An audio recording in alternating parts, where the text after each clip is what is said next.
And today we'll be chatting about Journey of an Expat Mum. Very well welcome to podcast, Julianne Bosch. How are you getting on today, Julianne? I'm doing quite well, thank you. Okay, let's get this started. So where are you right now on planet Earth? I am in Sarasota, Florida right now. Okay, making it very jealous now. So what's the temperature like? Well, actually, it's lovely today. We're kind of like at the 79 degrees, which is very unusual for June in Florida. But we've got the sunshine, we've got the palm trees, so it's really nice here. I'm enjoying it. It's not too hot yet. Well, I'm gonna put you on the spot now, Julianne. So the introduction I gave, it gives a little bit of information about you. So I want to know, where is the most favorite place you've lived on planet Earth? Oh, you are putting me on the spot. I will say where I was at the time of living was where I needed to be. Oh, that's a very diplomatic answer. I did not need to pick a favorite, but at the time it was a wonderful place to live because I needed it. Like, for example, when I lived in Ireland, I needed to slow down a little bit. And so to the fact that I could bike all the way across the city of Dublin was lovely, because I had been living in Tokyo, Japan prior to that. And it was crazy and a lot of cement. And so I needed the green and the getting out and walking on the beach. And it was just a different time of life, and it slowed me down. And I was quite grateful to Ireland for the opportunity to just kind of stop and enjoy. And where did you live in Dublin? You live in Dublin, did you? I did live in Dublin, but I lived in Sandy Mount. So I'm going to hear, that's very posh. Very posh, very posh. So I did not know that at the time. And yes, our rent was astronomical, but my daughter was in school. And so that was halfway between her school and my husband's work. So it was a happy medium for us, because in Tokyo, my daughter had to take a bus for about an hour to get to school. And so for her, I needed to get that happy medium. So I paid a little bit more in rent, but it was lovely. I will say that. Right. So we'll have to put subtitles up because you're so posh. Yeah, I'm not posh. I'm not posh, but I got suckered into a posh apartment living while as an expat there. All right. And how did you find, the shift from Tokyo, for example? I know you're from the States originally, but how did you find culturally living in Ireland compared? Because I've been to Tokyo myself as well, and it's very different. Very different. Did you find, because you're the posh end of Dublin? I know I keep saying this, but it's a very you can walk around and kind of feel nice and safe, and there's nice coffee shops and cafes, and people smile and stuff like that. But how did you find? How did you find? Because I'm from the north side of Dublin, I'm from Malahide, but generally it's we always say, like, people in Sandy Mount or that side of the city are different. But how did you find it? How did you find the transition from Tokyo to Ireland? I have to say it was fantastic, because my mother is Irish, and so I come from the Coleman lineage, and I was stifled in my vocabulary in Japan, so I could not get all the words out that I needed to. So the Irish people were so kind to talk to me and get my 1,000 words out in a day that I needed to get out. So I made up for lost time that I had been living in a country where I had limited language skills. So I do have to say that every single person, whether I was in Dalkey or Malahide or wherever. Oh my word, name dropping. That everybody would stop and have a chat, or, sit with me in a pub and have a chat, or the food is actually quite amazing in Ireland. There's this like farm to table, and my mom said, that was always the way we grew up, was farm to table. That was not made up like the United States. So, so amazing food. So I really enjoyed the food and drink and discussion in Ireland. And did you, when you were in Dalkey on your little travels, did you meet Matt Damon that time during lockdown when he was in? I did not. Did not. No, but you have these lovely two twins that live in, the name is just slipping out of my head, that do all this vegetarian food. And I would go there and eat the sweets, but I needed a little meat or a little something in my food. So I can't remember their name, but anyway, yes, I went around. And there was always good fish and chips or oysters or so. Yeah. So I'm going to put you on the spot then. So what's the worst place you've ever lived in? Before we get into your background and everything else, you can just go ahead. Just say it really quickly. Really quickly. On the planet. It doesn't have to be in Ireland. Not because I don't adore it, but Los Angeles is really tough because you need a car. You're always in traffic. So Los Angeles, California was a tough place to be for a long time, I think, because it's busy. It's very busy.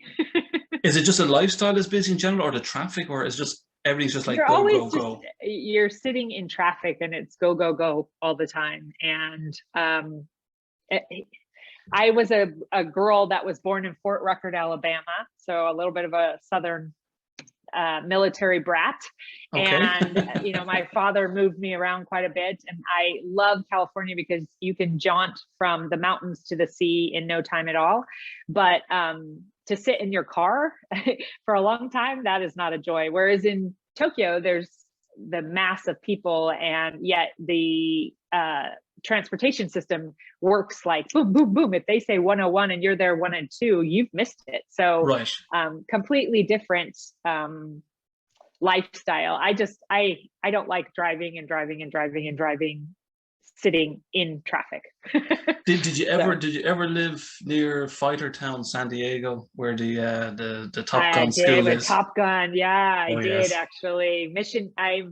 I grew up in Del Cerro. My father was in the Navy, so we lived in Del Cerro, which is across from San Diego State, and about, I don't know, 30 minutes from where that cafe where he played the piano. So.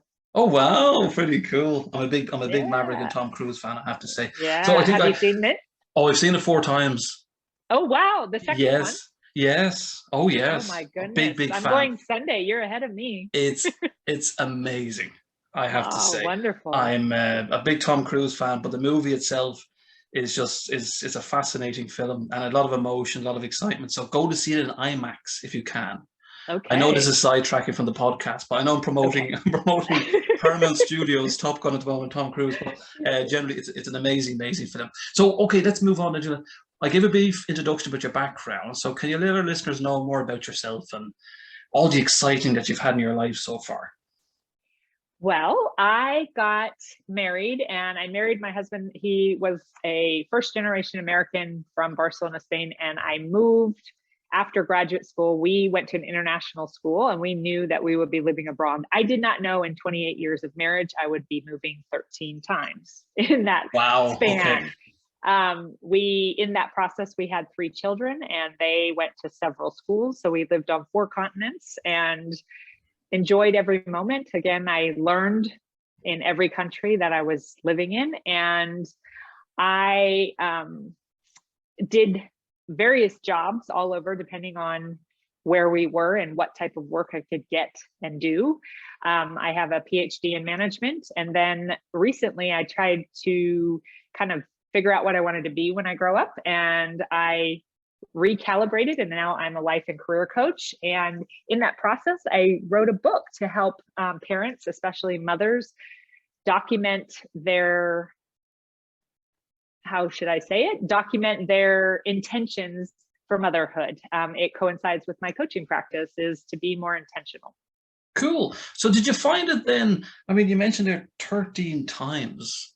I mean, do you remember all the 13 places you've lived in? I mean, I do, but it started 28 years ago. So that's a lot. Did you find it then difficult making friends? I mean, in today's world, can I call you an expat wife? Is that wrong of me to say that? No, you can. I'm fine with that label. Is there a new name for it? Is there? I have no idea. I'm quite proud of my mothering role and expat wife role. Good. Yeah, so I'll take it. I'm thrilled. So did you find it then difficult making friends as an expat? I mean, did you, especially in the back of your mind, if you were thinking, you know, I might be out of here in a year or 2 years. I can't really get attached to my next door neighbors, or my kids can't get attached to my husband. I mean, how does that work?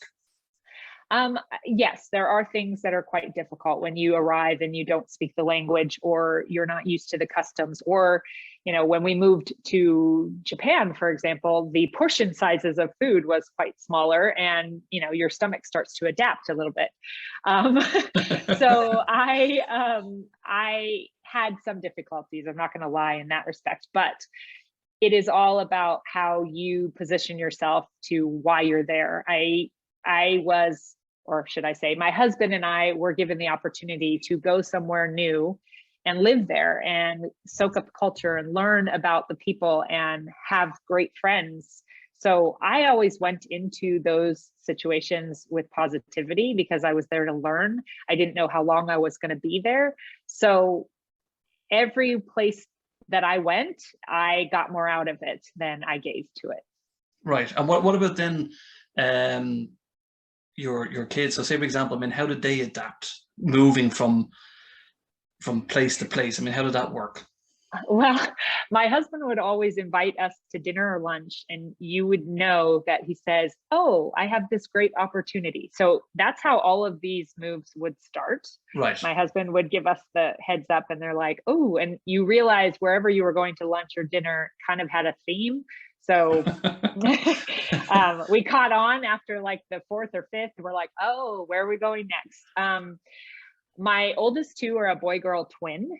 And then my youngest is a single girl.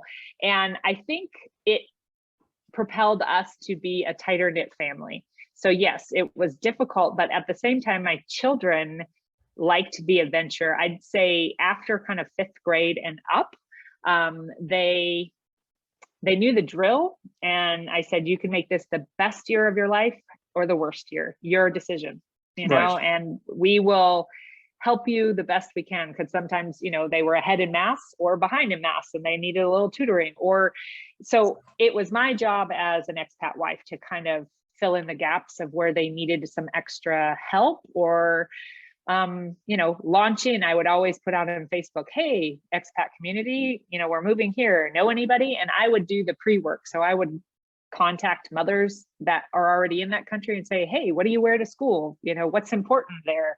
Right. I would interview people before I got to that country and get as much knowledge as I possibly could to help them and help myself to succeed. Did you find as well that the education was slightly different depending on where you were? So was it like a higher standard in Absolutely. one place or lower standards? Absolutely. Very, very different all over the world. And, you know, you have your American systems, your Japanese systems, your IB programs, your advanced placement programs, and you want your kids to be given the possibility of higher education, of going to college or university. So it adapted. My kids went to British schools, they went to American schools, they went to the local schools. So it just depended on where we were, and it was the best fit for my children. And that's what I stayed grounded to. And I also never moved them in the middle of the year. That was a pledge that I gave to my kids. If my husband had to go, I would stay behind with them and finish the school year. And then we would move at the end or the beginning of a school year. So Right. those were kind of my rules of engagement for them. So let's put your husband on the spot right now. So how much notice would he give you? I mean, it wouldn't be a case of he just come in. I know you mentioned there that you kind of got the feeling of, oh, okay, we're moving again. We're going to a different place. So are we talking about days, weeks, hours? No. You would get a couple weeks, or you would get a kind of possibility. I mean, one time thought we were moving to Paris, France, and he came home the next day and said, "Oh, did I say Paris, France? I meant Texas." And I was like, you know, and we had already started. I mean, like, we had already started taking some French lessons because I said, "Oh, I don't know French," and so, you know, that happened, and stuff happens, and so we would just pivot and try to figure out the best way to adapt to whatever the opportunity was. But now my kids are more resilient, and they love to travel more and more adventurous than I was, even because I think they made the globe kind of smaller. Right.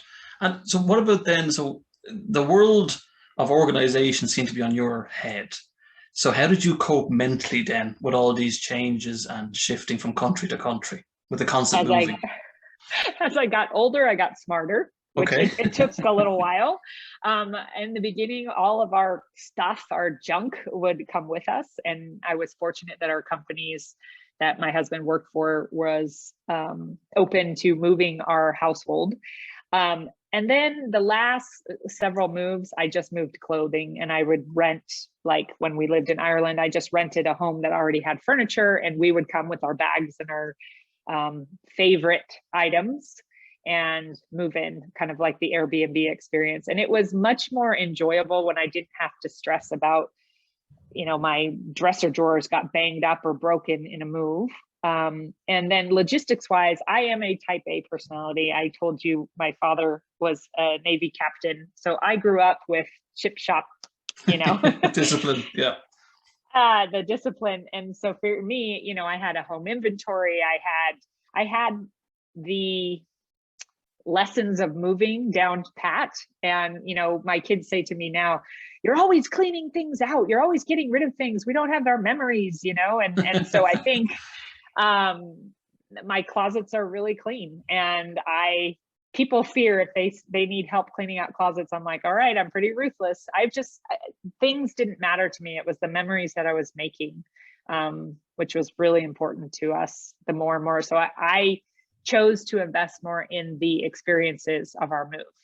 Did you ever have that scream moment where you just wanted to go into a room on your own and go, no, not again? I mean, did you ever have, did the world seem to be collapsing kind of on you momentarily, and you just took a deep breath and thought, okay, we can work this out. We've done this before. And yeah, well, I think Asia was daunting to me, and we moved to Japan, and it was right after the earthquake and the tsunami. right. And Yeah. that was probably the hardest one, because other kids were telling my kids, well, you're going to have radiation, and you're going to be have problems with radiation, and zombies, and they would, yeah. Yes, and they would tell my kids things that were not true, and that forced me to become a learner. And I dug in and I learned as much as I could. And the U.S. Embassy was wonderful. They would give us documents about chicken and where it was raised, and et cetera, et cetera. And I became obsessive with it. And then after a while, you realize, okay, you can control what you can control. And we dug in a different way. I said, okay, we're scared of this. This is something that is not the norm for us of a tsunami. So I am a champion of volunteering. So I would go with my children, and we would go up and we would volunteer. They had opportunities to help wash photographs so that people could hang them up and get back their family photographs that were in the tsunami. And my daughter volunteered with the BBC kind of equivalent, and she did the English version of A Child's Voice, of what that was in English. So it was a Japanese person that they translated, and then she read it so that yeah, so we kind of jumped in. My rule was to jump into the community and try to understand as much as we could. And I think that made moving and going to a country more of an adventure. Right. Would you do anything different if you look back now at everything you've done, especially for somebody who might be now having to pick up everything and move? Because is it a great resignation at the moment? People are moving jobs and moving countries, they're kind of changing careers and stuff like that. So pretty much a two-parter question. Looking back, would you do anything different? And then what advice would you have for somebody now who may be making the big move, that has a situation like you, where you have the husband, the twins, and the singleton, we'll say, for example, and you're packing it all up and off you go? What would you say?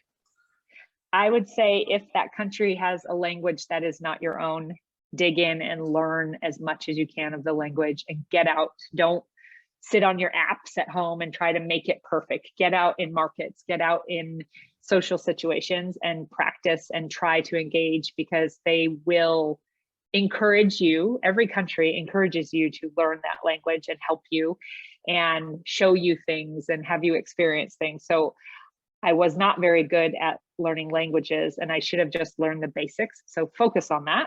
That's what I would say, first of all, is what I regret. I could have had a lot more taxi languages in my pocket. And then what advice would I give you? I would say, treat every country like you're a guest. Right. And enjoy what they have to offer you. Don't criticize it. Don't say it's not like this at home. If you can go into something foreign and you have signed up for this opportunity, you want to do the expat life, go there with a curiosity to learn and to enjoy what they have to offer. It may not be like the bread back home. It may not be like the eggs you eat at home. It may not be the parties or festivals or holidays that you experience, but go there to learn about them so that you understand it and have curiosity. What about then your family members? Because I was an expat myself, and Yeah. How would you say, at the time, the mother-in-law, it's kind of, you're trying to keep everybody happy in the surrounding family because they want to see the kids, they want to see you, they want to be part of your life. I mean, how did your family and your husband's family cope with that, especially with you being away a lot?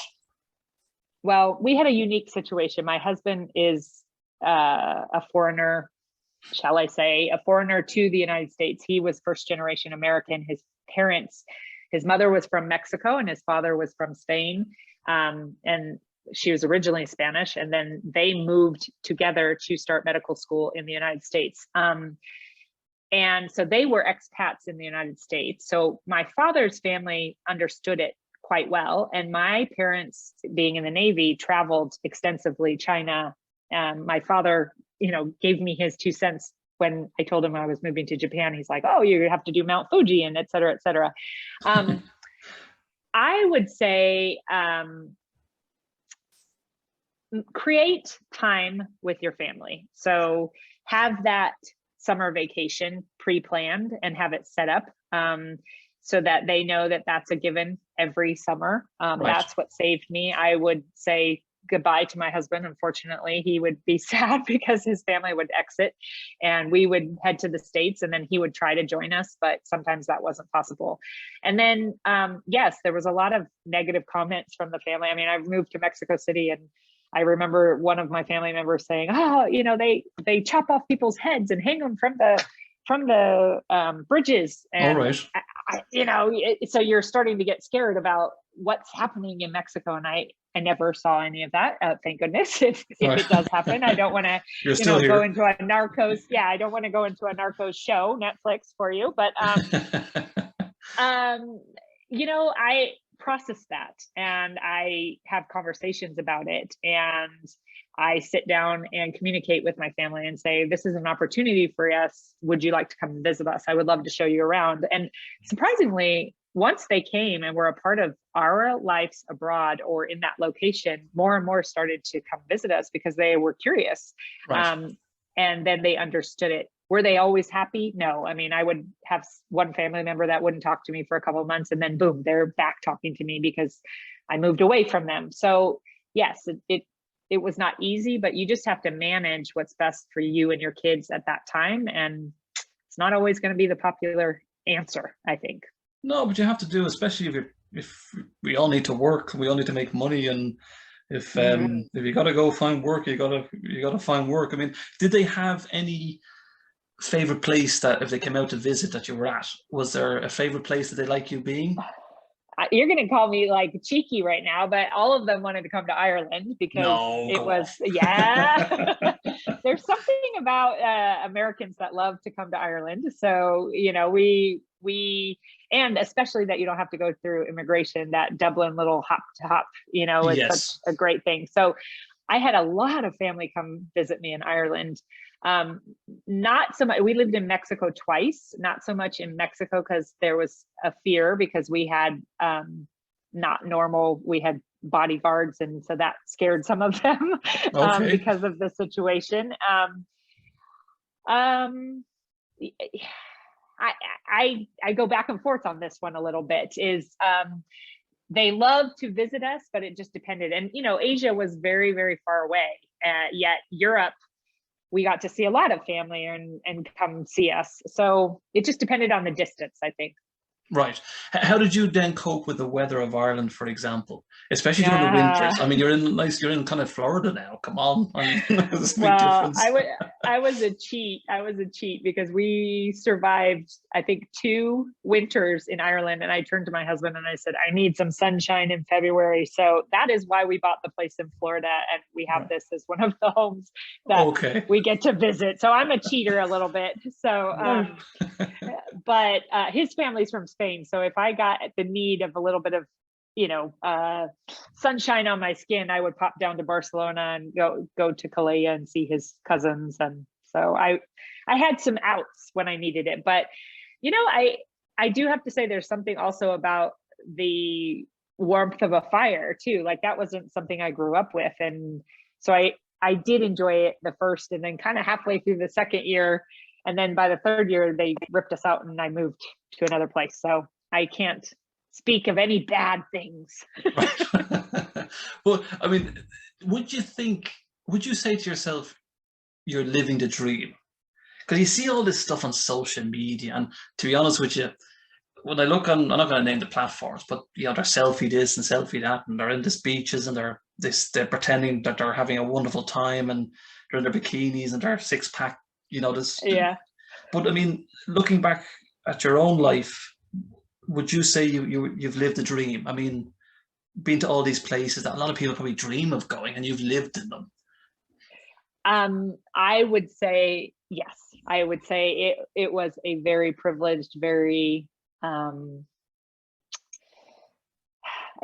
was grateful for every moment of it, because there was no way I would have been able to afford or do the things that I had done if it weren't for the occupation of my husband. So knowing that, I felt that it was my duty to kind of bring back the best parts of everywhere and lessen the things that here in the United States people thought. I'm like, that's not true, or that's, so I thought it was my duty to well represent the places that graced me with the privilege of living in their country. And I think if everybody kind of did that when they traveled, like, hey, this is the greatest part. Everything is not going to be perfect when you go to a country. I mean, getting your electric bill may be difficult for you, or paying or getting a cell phone. I mean, those kind of basic things that we do very quickly in Ireland or the United States just don't happen sometimes in other countries. It takes a while. So I came back to the United States with more appreciation to say, wow, how great we have it. Right. And these are the things. So I think it spun its head on me. So I was grateful, and I knew I was privileged, but I wouldn't have had all this opportunity. So yes, I was.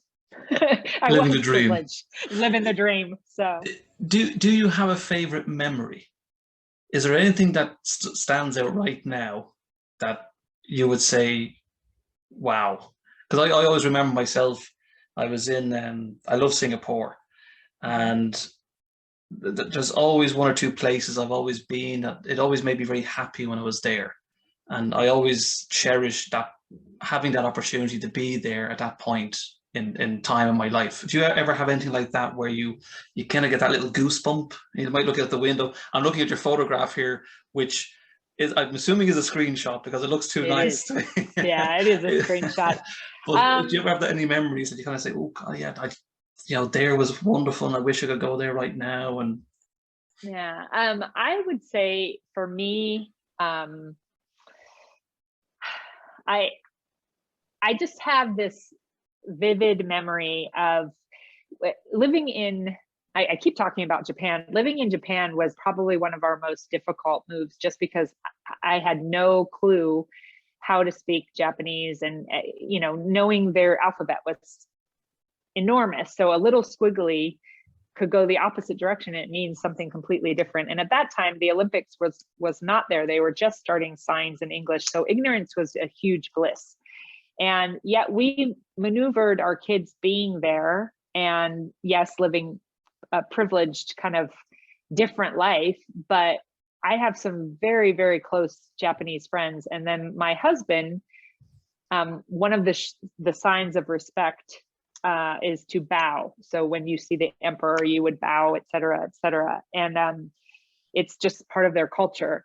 Yes. And as we were leaving, his whole office came out to the curb, and we were in our little minivan on our way to the airport, and his whole office came out to the curb and bowed like super low. And I was just in tears because they gave us so much more. And every time I go back, sometimes I route myself through Tokyo to have a night, and I see these work individuals, or I see old friends. That place, I think, because my kids changed so much, they were able to do public transport by themselves. They were able to kind of go to the grocery store with safety, because it's a utopian world there. It's clean and safe. And they got to learn how to be kids, maybe what the United States was like in the 50s. So I'm so grateful to them. I have so much respect to Japan for what they gave my kids street smarts. And that brings back really good memories, because it set a foundation for them that now, they cruise around the world and they look at a metro map and be like, oh, I can connect here, here, and here, and I can do this and do that. But it gave them street smarts. So that memory of these individuals bowing is humbling to me.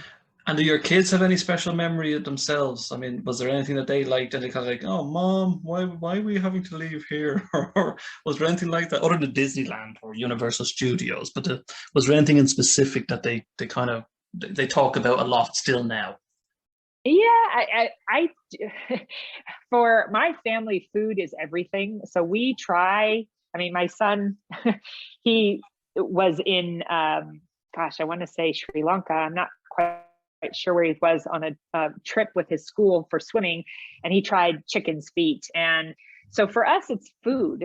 I think when we experience like really home cooked meal from that country back anywhere that we are, we're like, wow, that just brought me back to that moment that I was walking or I was sitting with a friend. So for us, it's certain foods that I think bring back the memories for us. Right. Is really great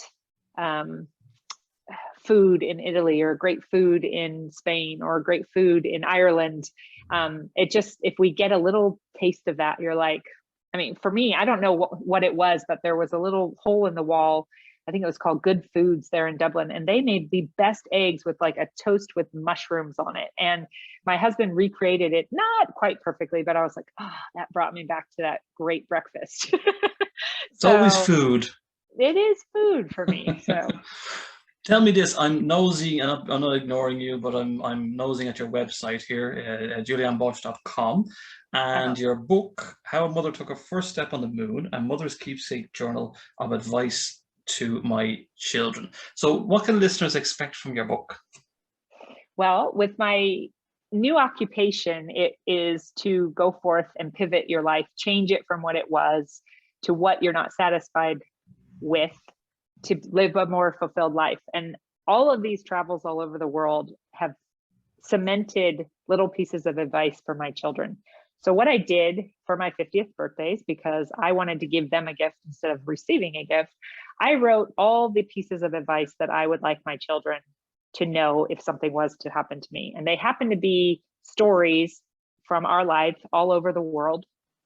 And it gives a short story, a piece of advice, and a powerful journal question for parents to not do what I say, but to provoke thought in their head, to think about what their intention is for parenting, especially mothers, because it's scary. It's scary to move to another country. It's scary to raise your kids not knowing if that's the best school district, or if that's the best sports team that they should be on, because maybe they shouldn't even be playing soccer and they should be going to theater class. I don't know, but it makes a parent intentional. And that book was set out not only for my children, but to help maybe a new mother or a current parent that feels chaotic and they want a plan.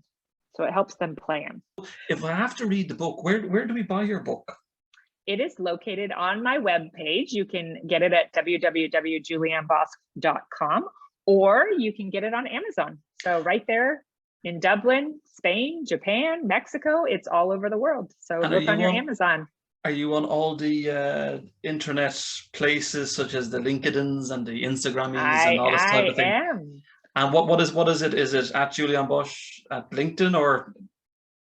Yes, it Right, is okay. with my name. Everything, if you just Google my name, it all comes up right under my name, What we'll do, Bosch. what I'll do is I'll put all the links for that anyway before when we release a podcast. So before we finish today, what words of encouragement can you give anyone who is kind of contemplating kind of making that move now? What would you say, knowing that you've been to 13 places, you've had different cultures, different experiences, you brought your kids with you, what would you say to them? Just go for it? I would say, what are you waiting for? That's Because brilliant. you will never be given this opportunity again. Somebody is paying for you to explore the world, and they want you. Obviously, you have an expertise. They want you to go to that country to help that country's business.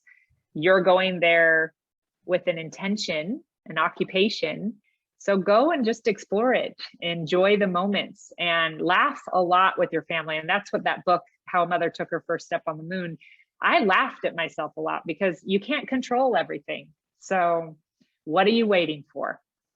Well, it's been brilliant to chat with you today, Julianne, and You too. I'll put all the links in the podcast once it's released, and to your website and also the book. And on behalf of myself, thanks so much, Julianne, for coming today on the Wellbeing and Career Growth podcast. Thanks so much.